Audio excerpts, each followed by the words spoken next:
Hello everyone, Barry with Regroup FIT here, and I am privileged to have the one and only Ingmar from AiRO with me.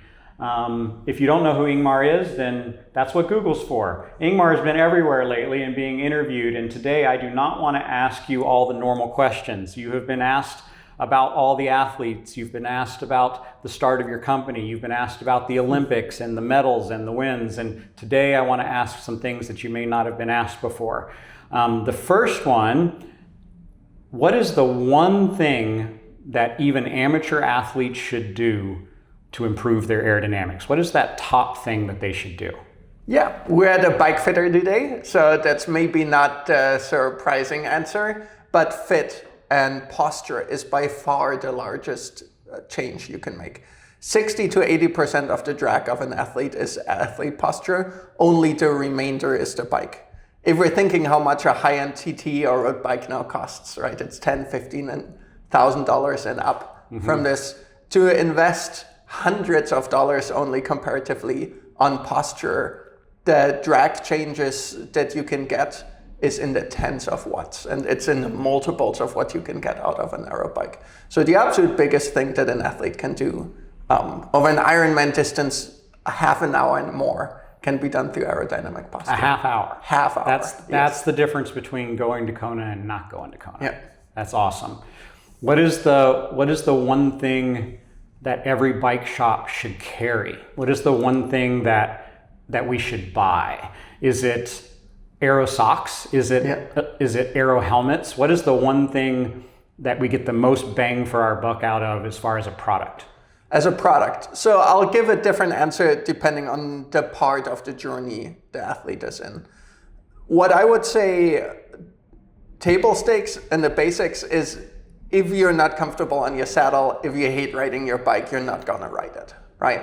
You're not gonna be in an aero position, you're not gonna be in a good position. So absolutely a variety of saddles, of good saddles that an athlete can try, and making sure the athlete finds the right saddle, right? That's by far the biggest thing and the first thing. Next thing, actually not aerodynamics, I would say, is tires. The difference between a good and a bad tire is so massive in every regard, everybody should just be on the most high-end tires. A high-end frame, can be thousands of dollars more expensive. And the difference isn't as big as the difference between a mid-level tire and a high-end tire. So by spending $20, $30, $50 more, the performance gain an athlete can get from tires. Every athlete, whether they're starting out or not, if you can afford a bike, you can afford nice tires. Just get the nicest tires you can get from that site. So speaking of tires, wide tires and wide wheels, or skinny tires and skinny wheels? At this point, we're definitely no wide tires and wide wheels perspective. From handling, from comfort, from bottom out perspective on it, depending on, if people ride only on pristine roads. I'm in Salt Lake City, there's a snow melt, there's big rocks on the sides. The wider tires are in the combination for most people, if you're not an individual pursuiter riding on a wooden track, just an all-around better system. So in the real world, those wider wheels and tires are going to be faster. Yes. Awesome. Silly question, boas or laces? I ride boas, largely from a comfort and ease of use perspective. I have a little kid, we're expecting our second kid right now. Being able to ride comfortably, huge fan of boas. Laces are a little bit faster. So if you're in the setup that wants to win a TT championship, absolutely performance oriented, maybe get both and have the boas for training and have the laces for your high-end racing. Day to day, I'm a boa person. Do shoe covers mitigate boas? Does it wipe it away? Or is a shoe cover over a lace shoe still going to be faster? So shoe covers, we actually got to split two parts. One is the part that covers the shoe, and then the other part of a shoe cover is the part that covers the lower leg. You can actually do a lot with texture on the lower leg, kind of like aero socks. It's actually, whether you have a shoe cover or you have an aero sock, in that case, doesn't make that much of a difference. But 90% of the gain come actually from the texture on the lower leg, not from what you do to the shoe itself. And the shoe covers smooth things out a little bit, but by and large, shoes are pretty clean at this point. That's actually not as important, that piece on it. Stubbly legs or perfectly smooth legs? Smooth with aero socks is a really good option. You're touching at exactly one of these interesting pieces in aerodynamics. We are exactly in the speed range, which is called the transitional speed range, where you can do a lot with texture. So if you've seen the high-end skin suits are these like textured skin suits, and there's a lot of work being done. The reason why aero socks works is that if you can get the texture exactly right, that's a huge advantage. Again, we're talking tens of watts. Skin suits, another major performance opportunity. Just figuring out which skin suits for you is actually quite difficult, unfortunately. But generally, skin suit, major impact. On that note, yes, if you can get the texture on your leg just right, you would be even better. All right. A bit bigger, more important question. Aerodynamically, what should bike fitters who use your software, what should be in their mind when they're dealing with male athletes versus female athletes? Proportions, body shape. What do we need to be thinking about when we're trying to aerodynamically optimize a female athlete versus a male athlete? Yes, so in the general proportions, I'll also preface this by saying that proportion changes within gender is actually even bigger than between gender. So I'll give some gender-specific recommendations, but ultimately that's a nice part with digital aero twin technologies that you get a 3D model of your specific athlete, and you can actually look at it for this specific athlete rather than having to resort to like gender, like broad gender recommendations. The big piece here is how does your shoulder width compare to your hip width? And of course, there are some athletes that have very broad shoulders, narrow hips, narrow shoulders, narrow hips. You get all the different combinations between this. And you get that across genders, right? But generally, if you have wider hips, you can tend to tolerate a wider handstance from that perspective. While on the narrow side, of course, it becomes even more important to be narrow. The other thing that's interesting, Josh Pertner just talked about this on a podcast recently, body shape, breast aerodynamics, the presence of breasts actually positively affects the aerodynamic drag. I often get a lot of questions from female athletes about sports bras from that perspective. That's actually more about the back. So if the sports bra has some thickness to it, it creates this ridge line over the back where the edge of the cutout is, and that often hurts from that side.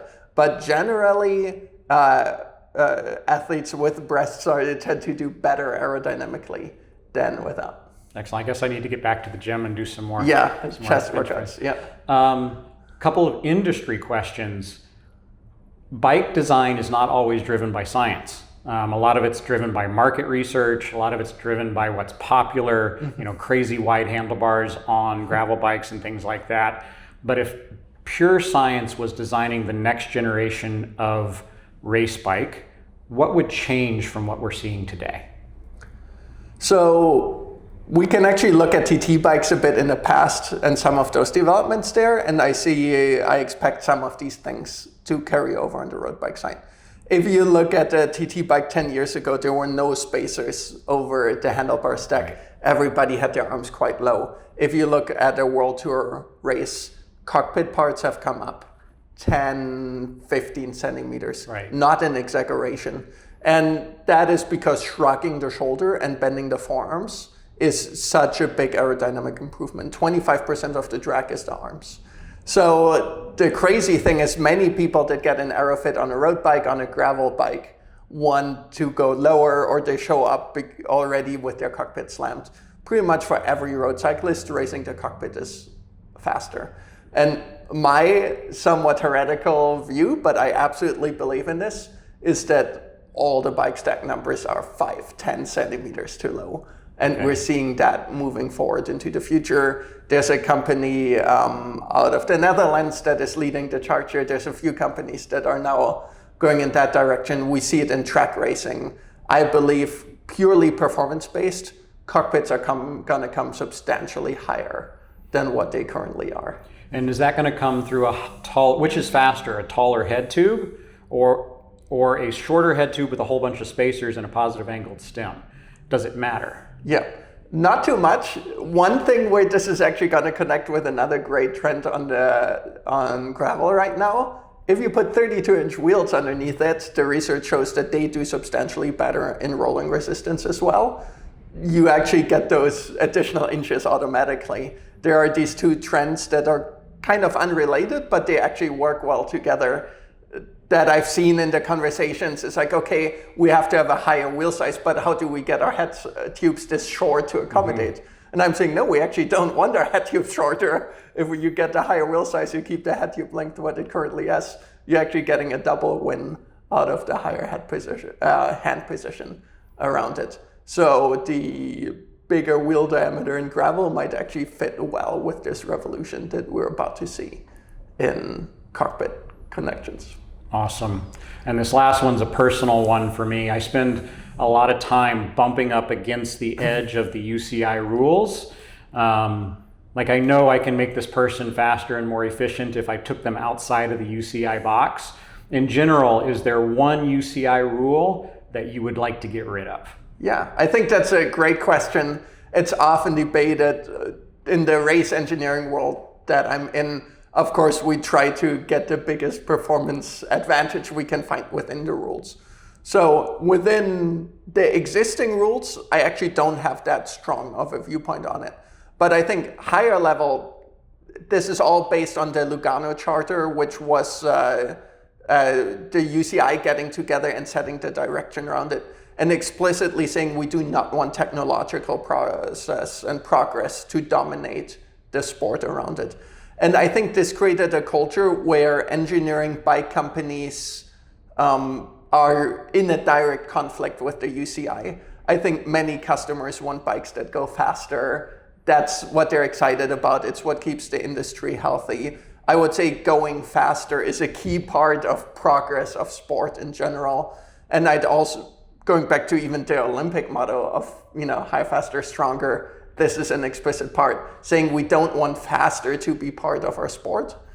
And codifying this as like a mission of a federation, I think creates a lot of conflict. So that higher level point, understand that crash risk is directly influenced by kinetic energy, by how fast an athlete is going. So I see that element, but I think it is critical for us as a sport to say going faster is part of our mission and it is part of what we want to achieve.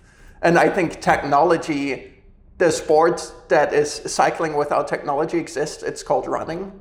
And the idea was originally, even from the invention of a bicycle, is that adding mechanical contraption underneath you, adding gears, adding pedals, all of this is how fast can we go on human power. So I actually think this marriage out of human power, human performance, and technology is what cycling is, and it is what many people are attracted to it. So I actually question it on the high level of the Lugano Charter and say, hey, maybe federations, maybe the UCI can get together and can revisit that stance to say, is technology really no place in cycling, or is it an integral part of cycling?